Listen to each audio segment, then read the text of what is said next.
Be extremely careful what your kids watch on YouTube. Maybe I'm just old. Maybe I just assumed because there was specifically an app called YouTube Kids that it was perfectly safe for my kids to watch. That's a perfectly logical assumption to make. At least I thought so. God, was I wrong. I have my 3 kids, James, who is 9, and the twins, Olivia and Owen, who are 7. Oftentimes they get so wound up and excited that they forget to use their heads.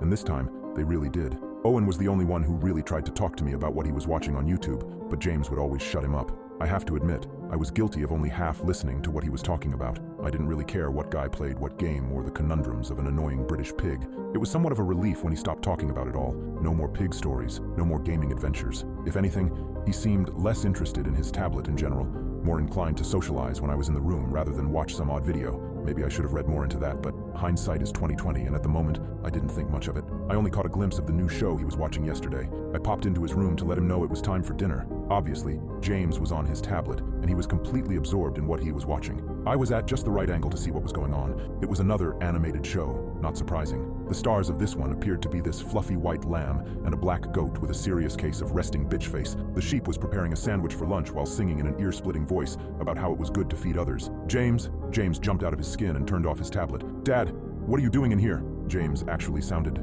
embarrassed, like he was caught doing something he shouldn't have, which is not a look I was not unfamiliar with back in my youthful days. "It's time for dinner, kiddo.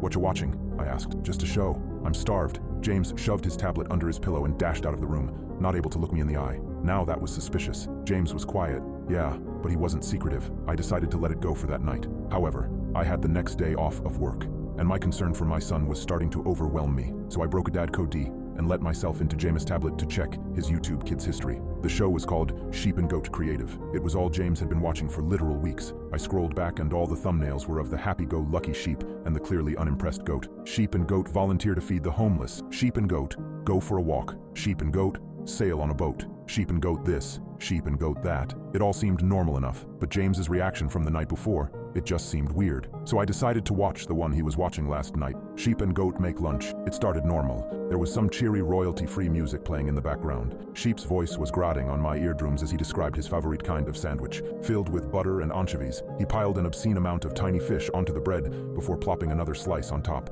"Time to eat," he squawked, opening his mouth to take a bite. I found myself thinking, God, I hope that sheep shuts the hell up soon. It was then that the goat, who hadn't really done anything but stand there with no expression, grabbed the sandwich and crammed the entire disgusting thing down Sheep's throat. Sheep's eyes bugged out his skull as he tried to shove Goat off of him, but the goat didn't budge, forcing Sheep's mouth shut so the sheep had to swallow an entire sandwich in one go. Normally in cartoons, this is where we'd see a sandwich-shaped lump go down Sheep's throat. That didn't happen.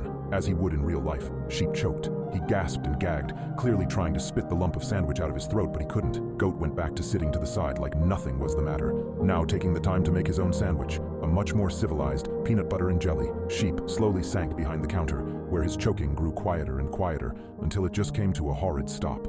Goat looked up at the camera, and for the first time in the video, he spoke. "See you next time." That was it. There weren't even credits. The video just ended. I felt sick. The choking sounded so real. No wonder James was embarrassed. He was caught. He knew he shouldn't be watching things like this. I knew we had to talk tonight about this. But before we did that, I needed to know all I could about Sheep and Goat. So I clicked on another video, the one with them on the boat. Again, it started normal. Sheep and Goat were sailing in the ocean, Sheep caterwauling about some nonsense about how gorgeous the water was. Halfway through the episode, Goat shoved Sheep's ass into the water, where the sheep screamed and cried as he did his best to tread water. But after a few minutes, he sunk like a stone. Once again, Goat looked up at the camera and blankly told us that he'd see you next time, and the video ended. I was disgusted. I clicked on the volunteer video. At first, they were just feeding poor underfed-looking rabbits and chickens, but when the stew pot went empty, Goat tossed Sheep into the pot and shut the lid over him. Sheep screamed as he was burned to death inside of the pot. Once he was dead, Goat opened up the pot and started cutting off slices, tossing burnt wool and rare meat onto the plates of the hungry. See you next time. I hated it. I wanted to stop,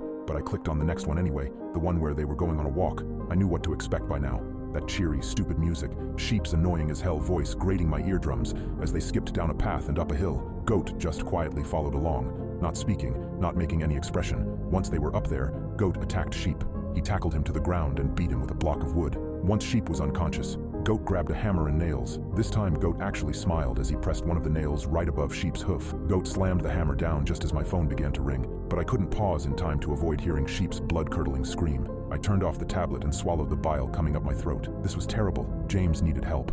A therapist at the very least, if not a full inpatient stay for juvenile psychopaths. I grabbed my phone and saw it was coming from the kids' school. I answered, trying to ignore that feeling of dread that crept up my spine.